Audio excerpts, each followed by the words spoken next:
안녕하세요. 축구 전문 기자 한준입니다. 토트넘 허스퍼가 안토니오 콘테 감독 체제의 최장기 무승에 빠지며 챔피언스리그 16강 진출 조기 확정에 실패했습니다.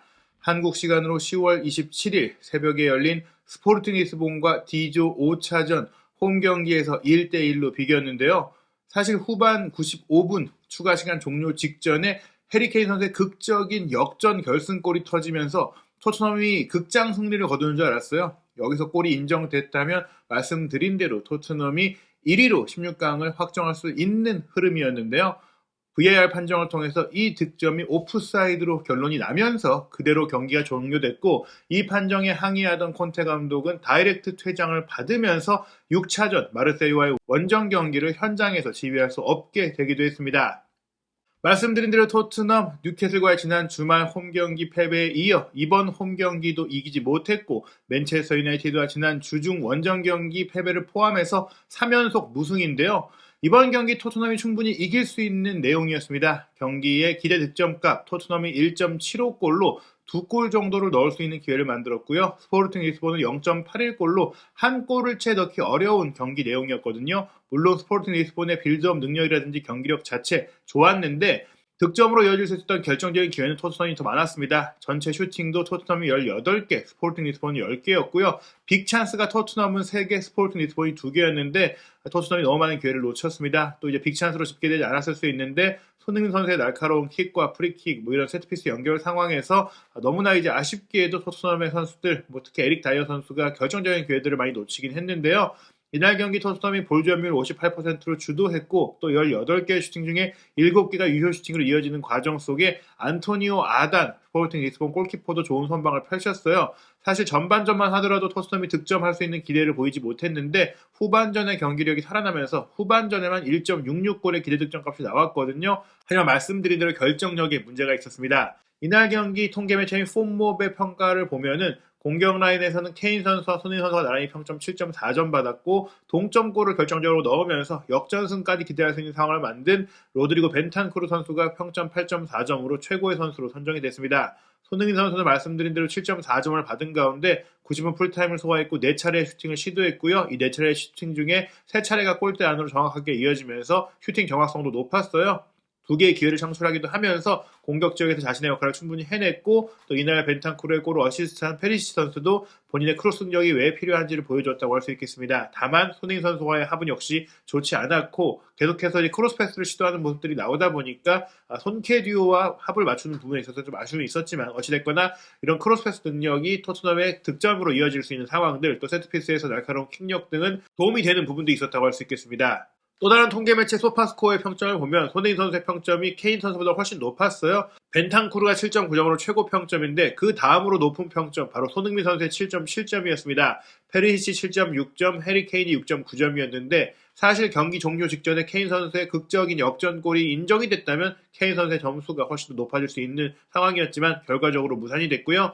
말씀드린 대로 이날 경기 손흥민 선수가 7번이나 코너킥을 연결했고 11차례나 크로스패스를 시도했는데 크로스 성공이 2개밖에 안 됐잖아요. 그런데 이것이 손흥민 선수의 킥이 안 좋았기 때문이 아니라 헤더를 해줘야 되고 공을 받아줘야 되는 선수들의 이제 타이밍과 결정력과 이제 연결 능력이 너무나 아쉬웠던 것이었습니다. 키패스 2개에 빅찬스를 1개 만들었는데 실제로는 손흥민 선수가 2-3개 정도의 어시스트를 할 만한 경기였다라고 볼 수 있겠고, 직접 어시스트가 안 되더라도 기점이 될 수 있는, 득점을 끌어낼 수 있는 킥들을 많이 했기 때문에 이날 경기 내용 전체로 본다면 손흥민 선수가 가장 위협적인 활약을 한 선수 중에 한 명이었다고 볼 수 있겠습니다.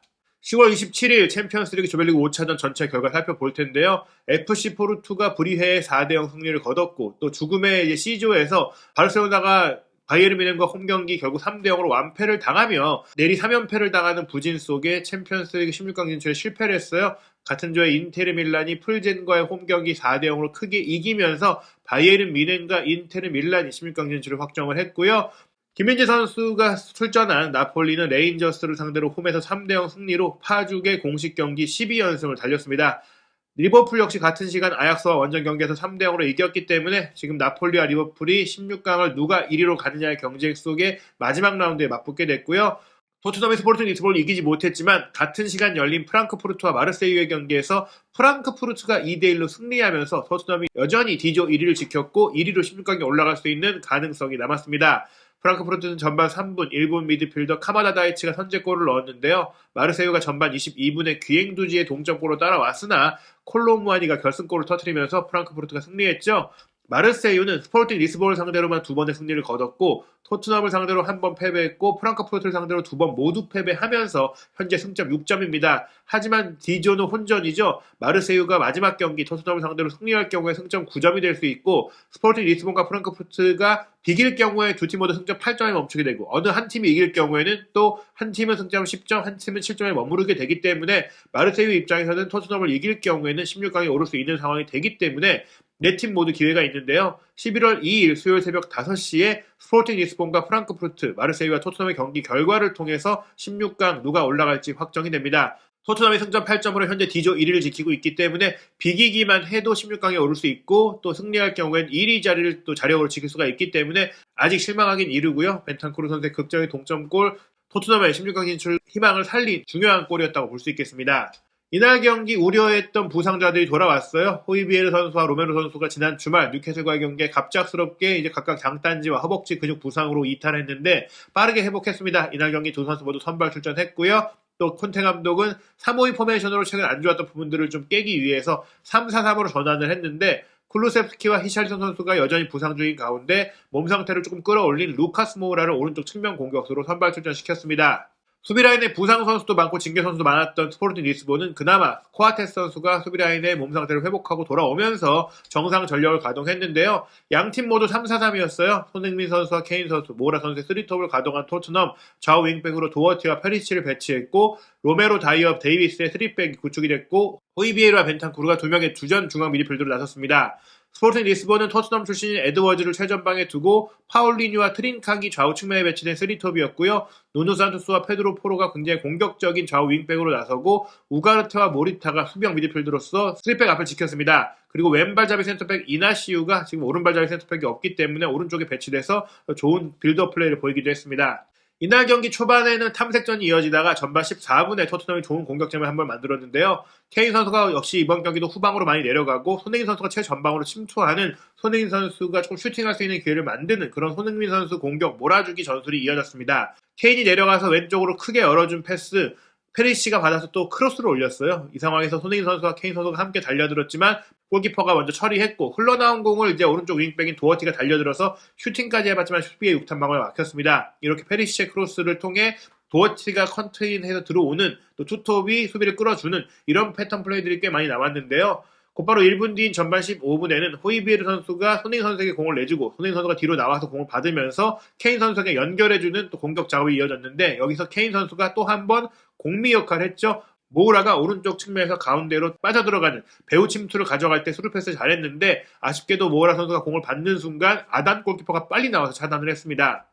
전반 16분에는 공격 지역에서 손흥민 선수가 스포팅 리스본 선수의 공을 빼앗아낸 이후 반대편으로 전환 크로스를 보냈고요. 여기서 페리치가 공을 받아서 케인 선수에게 스루 패스 연결해줬고 케인 선수가 문전으로 깊숙이 들어가서 각이 조금 없었는데 그냥 슈팅을 때렸거든요. 여기서 아단 골키퍼의 선방에 막혔습니다. 계속해서 토트넘이 초반에는 공격 기회를 많이 만들었는데요. 역시 스포팅의 역습도 날카로웠어요. 전반 20분에 페드로 포로의 크로스 패스를 파울리뉴가 달려들면서 연결한 슈팅. 사실은 여기서 실점해도 할 말이 없는 장면이었는데 파울리뉴의 슈팅이 크로스바를 넘겨서 다행히 토트넘이 위기를 넘겼고요.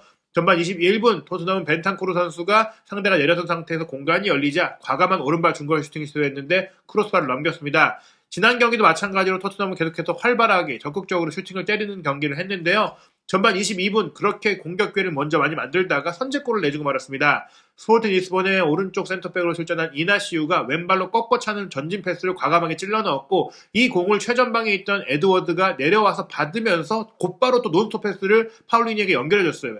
본인에게 다가왔던 그 대인 방어를 단번에 타락방으로 풀어내는 좋은 플레이였는데 에드워즈와 파울리니가 2대1 패스를 주고받았고 에드워즈가 치고 들어가서 왼발 중거리 슈팅을 시도했는데 이 슈팅이 너무나 예리하고 날카롭게 땅볼로 구석으로 흘러들면서 리스본이 1대0으로 선제골을 넣었습니다. 마치 지난 주말 뉴캐슬과의 경기처럼 몰아치던 토트넘이 깜짝 한 방으로 선제골을 내주면서 흔들릴 수 있는 상황이었는데요. 다행히 이번 경기는 그때처럼 흔들리지 않았습니다. 전반 38분 토트넘이 또 한 번 좋은 역습 장면을 만들었는데요. 페리시 선수가 케인 선수에게 패스 내주고 케인 선수는 손흥민 선수에게 내주면서 손흥민 선수가 문전으로 침투해서 오른발 슈팅까지 가져갔지만 아쉽게 골키퍼 정면으로 흘렀어요. 전반 41분 코너킥 상황에서 토트넘이 한 골을 더 실점하는 줄 알았는데 리스본의 수비수인 코아테스의 득점이 사실은 손을 쭉 뻗어서 노골적인 핸드볼 파울로 득점을 했던 것이기 때문에 당연히 무효가 됐고 경고를 받으면서 전반전은 일단 토트넘이 0대1로 뒤진 채로 끝났습니다. 전반전 점유율은 스포르팅이 조금 이제 수비적으로 점유율을 많이 가져갔기 때문에 경기를 지배하진 못했지만 52%로 공을 더 많이 가져갔고요. 슈팅 숫자는 4대5로 토트넘이 조금 적었지만 유효한 위협적인 슈팅은 토트넘이 더 많았다고 할 수 있겠습니다. 후반전에도 토트넘이 동점골 넣기 위해 공세를 주도했는데요. 후반 6분 케인 선수가 왼쪽 전방으로 침투하던 손흥민 선수에게 패스해줬고 손흥민 선수는 또 배후에서 3자 움직임으로 침투해 들어왔던 호이비엘에게 스루 패스를 내줬어요. 호이비에르가 반대편 문전으로 침투하던 케인 선수를 향해서 크로스 패스를 올렸는데 안토니오 아단이 몸을 던지면서 차단하면서 토트넘이 또 한 번 좋은 기회에 마무리 짓지 못했고요. 후반 7분에는 손흥민 선수의 코너킥에 이은 크로스 패스와 재차 이어졌던 공격 상황 속에서 공격 가담을 위해 머물러 있던 다이어 선수가 이제 흘러나온 공 혼전 속에서 발리 슈팅을 강하게 때렸는데 이게 잘 맞았지만 하필이면 또 아단 골키퍼의 정면으로 이어지면서 막혔습니다. 후반 11분에도 좋은 연계 플레이가 있었는데요. 벤탄쿠르 선수가 손흥민 선수에게 공을 내줬고 손흥민 선수가 케인과 2대1 패스를 주고받으면서 문전 왼쪽으로 치고 들어가서 슈팅까지 연결했지만 또 한 번 슈팅이 조금은 가운데로 쏠리면서 아단 골키퍼에게 막혔습니다. 토트넘이 계속해서 후반전에 공격을 주도하자 스포팅 리스본은 후반 16분에 수비를 조금 강화하고 공격 라인의 체력도 보강하는 교체를 했는데요.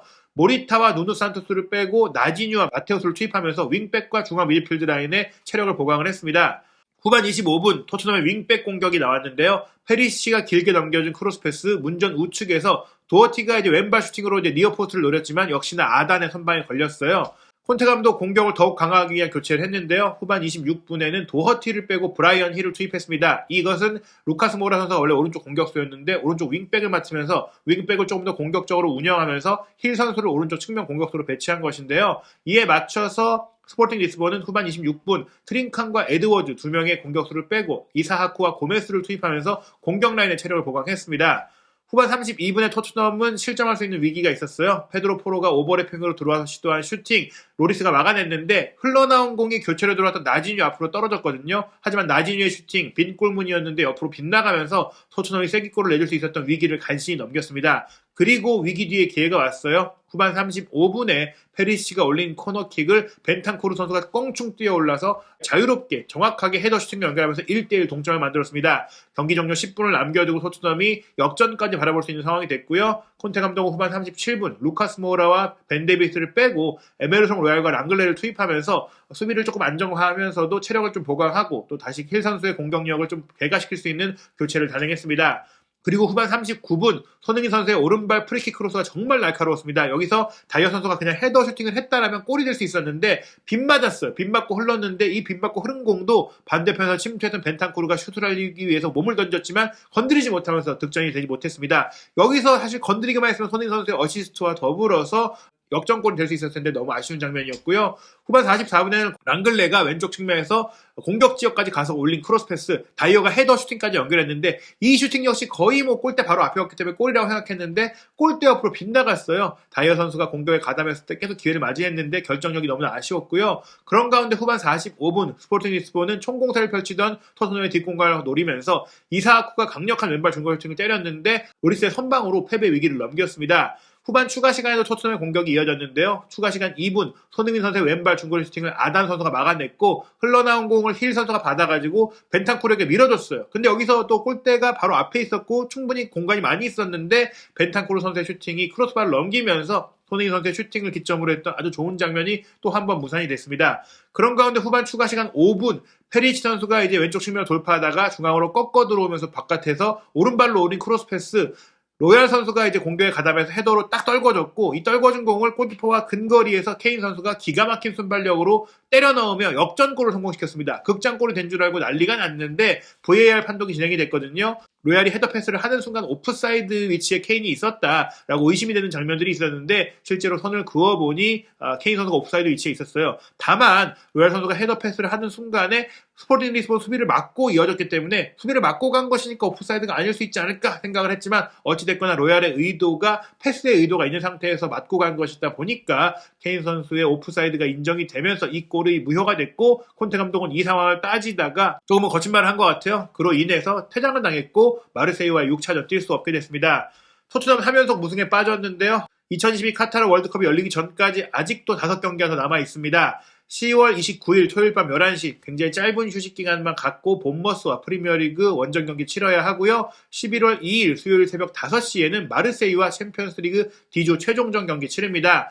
10월이 끝나면 유럽의 서머타임이 해제되기 때문에 시차가 바뀌죠. 그래서 지금까지 새벽 4시에 펼쳐졌던 챔피언스리그 경기는 11월부터는 새벽 5시에 열리게 된 것이고요. 11월 7일 월요일 새벽 1시 30분에는 리버풀과 프리미어리그 빅매치가 이어집니다. 11월 10일 목요일 새벽 4시 45분에는 노팅엄 포레스트와 카라바오컵 3라운드 경기 있고요. 월드컵 전 마지막 경기는 11월 13일 0시에 있을 리즈 유나이티드와 홈 경기입니다. 그리고 월드컵 이후 3경기 일정도 확정이 됐는데요. 12월 26일 저녁 9시 30분에 브렌트포드와 원정 경기, 2023년 1월 1일에는 밤 11시에 에스턴 빌라와 홈 경기 치릅니다. 그리고 1월 5일 크리스탈 팰리스와의 주중 경기도 새벽 5시로 시간이 확정이 됐습니다. 토트넘의 무승, 과연 다음 경기는 끝낼 수 있을지, 그리고 자력으로 여전히 16강 1위로 갈 수 있는 토트넘이 마르세유와의 경기는 이길 수 있을지 한준TV에서 손흥민 선수와 토트넘의 운명 확인하시기 바랍니다.